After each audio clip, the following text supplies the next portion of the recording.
Welcome. I just showed a clip of me drilling a hole in this board with a Forstner bit, and actually had to swap the bits out because the first bit I had was kind of dull. So it's a little rough around here.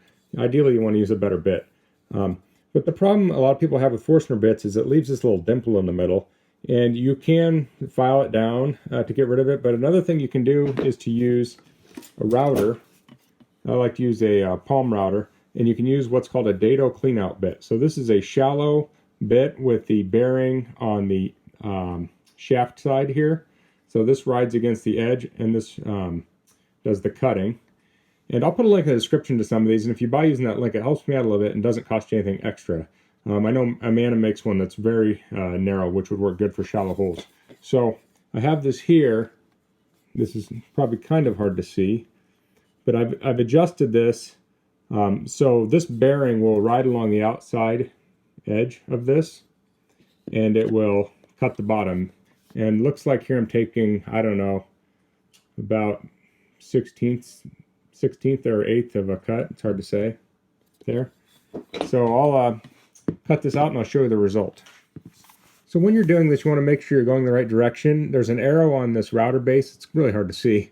It's pointing this direction, and that means the blade's cutting this way. So when I'm going around here, you always want to cut, push into the cut. So I need to go this direction, or clockwise.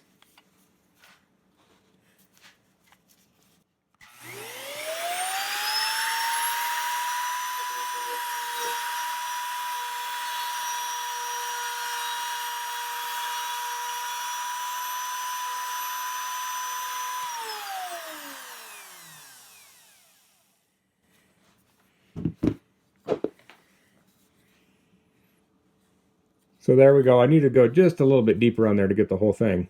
But you get the idea. You go around there. Now, so your depth on this is going to be, your depth of your bit here. And if you don't want your hole that shallow, what you can do is take another board, like a 1/4 inch piece of, say, plywood or something, or even 1/2 inch, and you can attach that with double stick tape, and then drill your hole through both, and then use this same technique so you get, whatever depth you want.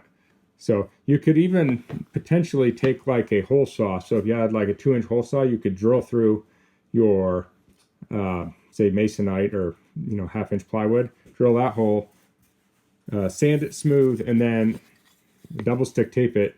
I like to use like a carpet tape, double stick tape it on there, and then use this technique to just cut the circle with it. So that's just a little tip I wanted to share. If you have any questions, please leave them in the comments. If you like this video, please click like. If you haven't subscribed to my channel, I'd appreciate it if you could do that. And thanks for watching. Until next time, goodbye.